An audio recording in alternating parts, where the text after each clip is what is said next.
All right, so what we want to ask you about today is the leaked documents related to the Roe versus Wade case. Have you heard about that? Absolutely. So if the Supreme Court ends up overturning that decision and leaving the legality of abortion to each individual state, what would you think about that? I think it's an atrocity. That's what I think. I don't think that they should have any say, really, in what a woman does with her body. I think it should remain a federal law. Absolutely. Because we already know a lot of these states are trying to roll back a lot of our civil rights, human rights already, and this is just going to be another one for them to pick apart and take away from women. So you think abortion is a human right? Absolutely. Oh, absolutely. And nobody, especially not old white men, should be telling women what to do with their bodies. Period. Right. That's it. Have you heard about the recent leaking of the documents related to the Roe versus Wade case? Oh, fuck yeah. I read. Of course I've heard about it.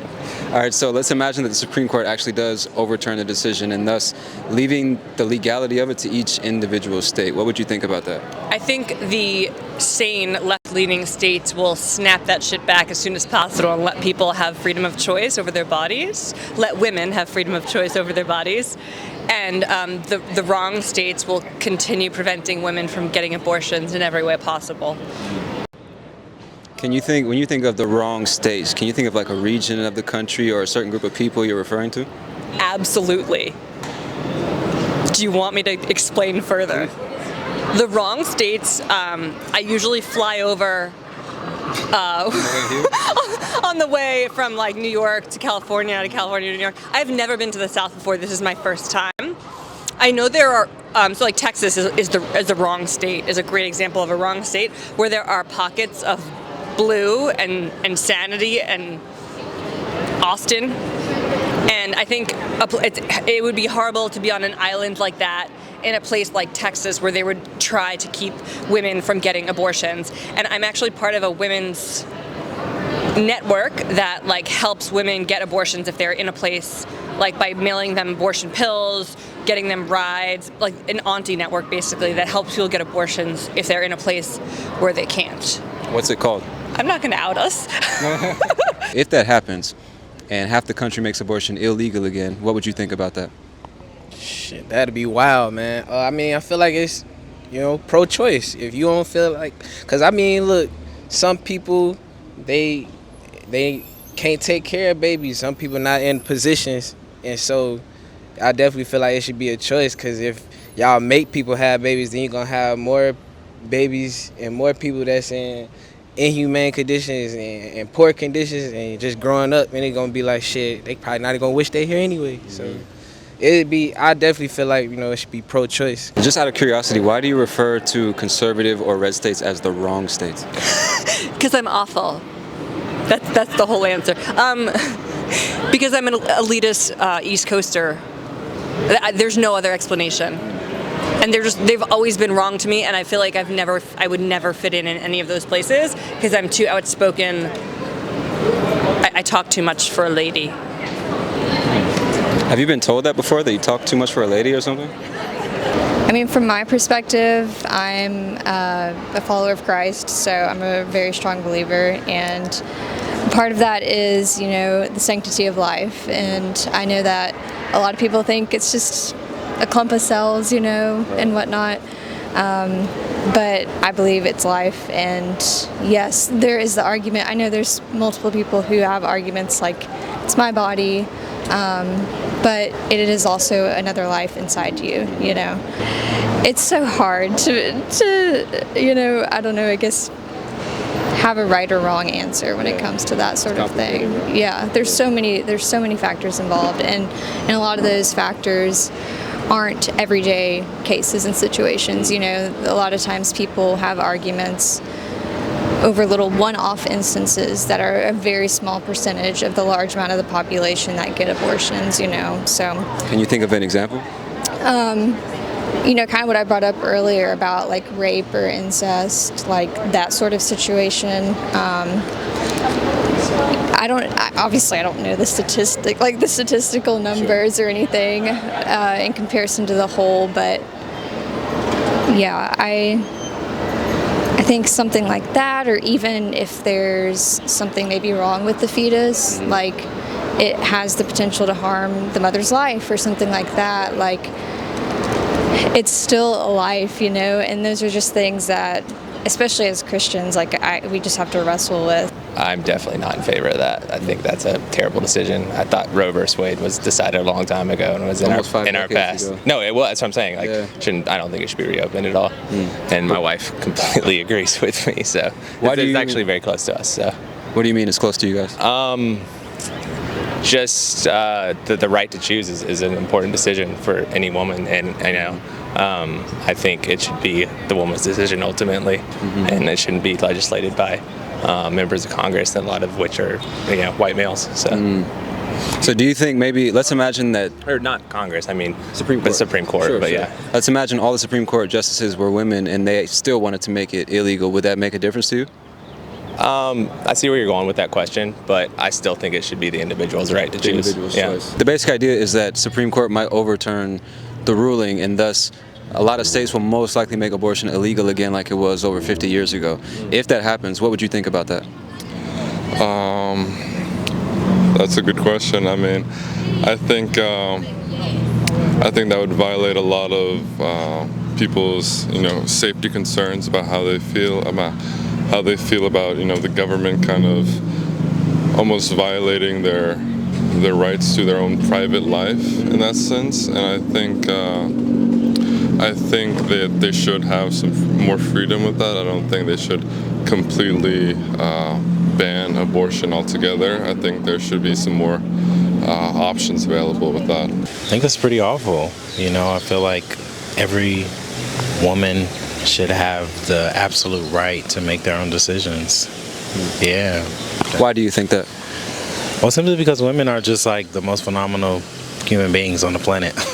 You and I come from a woman. Sure. Enough said. Yeah. Okay, so you would agree it really is a basic human right? 100%. But would you agree with the idea that aborting a baby is essentially taking a life? I could see how people could see that in a way, perhaps, after the child develops over time. Right. But yeah, it's like in totality, if that is a decision that is made, it's like, yeah, to some degree, you are taking a person's life, but it's before they're actually birthed into the world. So again, I think it kind of boils down to the woman. It's subjective at the end of the day. Yeah. You seem to be a very strong person of faith. You said you're a Christian. So just out of curiosity, when does life actually start for you? For me, at conception. I mean, gosh, I remember, it's so funny you're interviewing me. I listened to a podcast this morning. It's called Views from the Porch. If any of your followers or whoever you're speaking to listen, it's a great Christian podcast. They're actually based in Dallas, Texas. But I just listened to it this morning, and so I'm trying to recall the verse that he brought up. I know it's in the Psalms, but it mentions specifically that at conception, that's the start of life, and God created us to, obviously, man and woman, be able to create life. So yeah, I believe at conception. I know a lot of people think it's just a clump of cells, but right now, I mean, we're just clumps of cells. If you think about it, in a sense, we're just made up of a bunch of cells. So yeah. So there are people I have to ask, because there are people that obviously you would consider in the wrong states or have a different way of viewing the situation, that believe no matter what stage of the pregnancy it is, no matter what the situation is, that it's morally wrong to have an abortion. What do you think about that? I personally wouldn't have an abortion, which feels important to disclose, unless it was like medically necessary. But I'm in a place in my life where I'm like responsible enough to have a kid.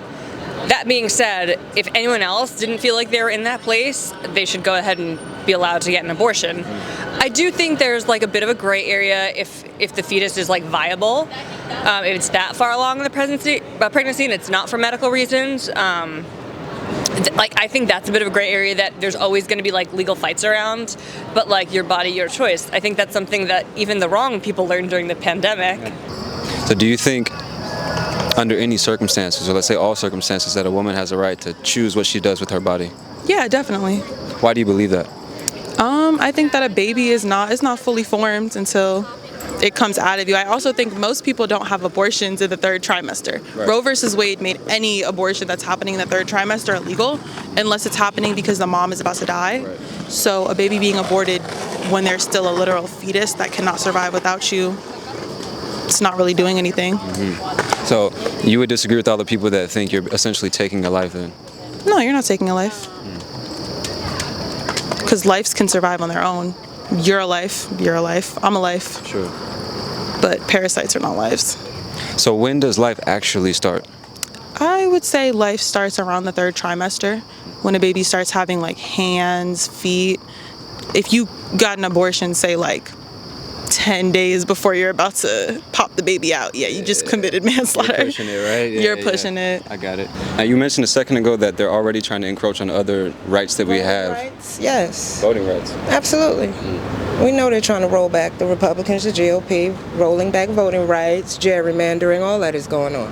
If the Supreme Court ends up overturning that decision, basically leaving the legality of abortion up to each individual state, what would you think about that? I think that's horrible. I also think if they overturn Roe versus Wade, they're gonna overturn everything else, like gay marriage, civil rights acts, interracial marriage. That's what it leads to.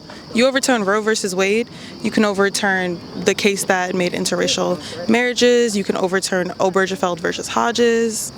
Anything. What is that, just out of curiosity? That case is what made gay marriage legal. So like in 2014. And then I don't remember the specific name of the case for interracial marriages, but yeah. So your main fear is that it doesn't really stop with Roe versus Wade, that it goes into other social issues? Yeah. The smart people will leave the states where you can't get an abortion, and there will be a brain drain to the coasts where abortions will still be legal. I mean, I'm talking about the Northeast and the West Coast. So you mentioned a couple times that you really think progressivism is extremely important. Do you think that there's no space or need for conservatism? No, I'm sure there's probably a need for it. I think the way change happens is gradual, right? So it's like you can't just put Bernie Sanders up on the platform because he's going to scare a lot of people. So you need the conservative party to be like, let's put someone a little more moderate so we can do this in a practical way. Right? That's how progress happens. So I think there's a need for conservatives. I just think they need to keep their hands off women's bodies. Let's imagine that the decision actually does go through and they overturn it and half the country makes abortion illegal. What do you think the reaction of the people and the consequences of that decision will be? Man, the consequences, you going back to these medieval days where women might be doing some bad abortion methods, you know what I'm saying? Or Plan B stock is gonna rise. It's however you wanna look at it. But man, that I feel like if they was to overturn it and like literally half the country is, you know, cause isn't that like that in like Texas or like Alabama or something where like it's illegal all the way? Right now, across the country is legal, but different states have different restrictions. Like maybe in Texas, after 6 weeks, you know, in other countries, maybe it's after, or not countries, but states, it's after 12 weeks, that kind of thing. I mean, that's ridiculous, man, because at the end of the day, like I said, you know, you don't want to be, you're going to have a lot of kids in, at these firehouses or in orphanages, and that's just a whole nother bad thing in itself, man. Like you seen group homes and you seen orphanages, man, that shit's not fun. You be kids growing up in the system, that's no way to live either, you know? Yeah. There's no way to live because that's not a real family, you know? What do you think the consequences would be if they actually overturn the ruling? I think it'll be mass rioting, especially in very urban areas. Yeah, I think it would be very tumultuous, especially ahead of the upcoming election. So I think it would be. I don't want to. It'd be chaos. I really do think it would be a lot of turmoil in this country. Do you think it would be justified? Absolutely. I think a lot of people would be very angry with that decision.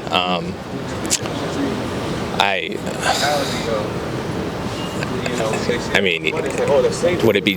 When you say would it be justified? The term would the anger be justified? The rioting Absolutely. and stuff like This that. is like something it's a very big social issue, and a lot of people have stood behind that ruling for a number of years and taking away that right, especially when there's the people that are getting these abortions. They're not the people that you would think. It's like a lot of times it's 25 to 30-year-old woman who actually may even have a child. So they're very informed on that decision. It's not like it's a bunch of teenagers or pregnant women that people think of, or teenagers getting these abortions a lot of times. Sure, there are cases of that, but like the average person that's actually getting these abortions is a very educated person making that decision. It's not just something they take lightly. Right. So, And how do you know that? from research. Okay. Yeah, I've listened to a number of good podcasts on it. Derek Thompson, he does Plain English on The Ringer. He had a really good in-depth where he interviewed a couple of really well-known people in the space about the topic, so highly recommend that. So let's imagine that this decision does go through and they overturn the ruling and half the country makes abortion illegal. What do you think the consequences of that decision will be? I think it'll just be tragic because, it'll be another form of oppression amidst all the many oppressive scenarios that we're facing. But I feel like it's like with anything, if a person wants to do something, they'll find means to do it. So I think that it would definitely hurt us as a people because I think it'll further divide, where it seems like the world is in a huge divide of just people versus the powers that be. So I think it'll be pretty tragic. Why do you think we're seeing such a dramatic divide amongst not just the people versus the power that be that you just mentioned, but even amongst the citizens? Just people themselves seem to have such polemic views, such extreme views, and they're not really willing to consider the opposing view as much as maybe they did in the past. Why do you think that is?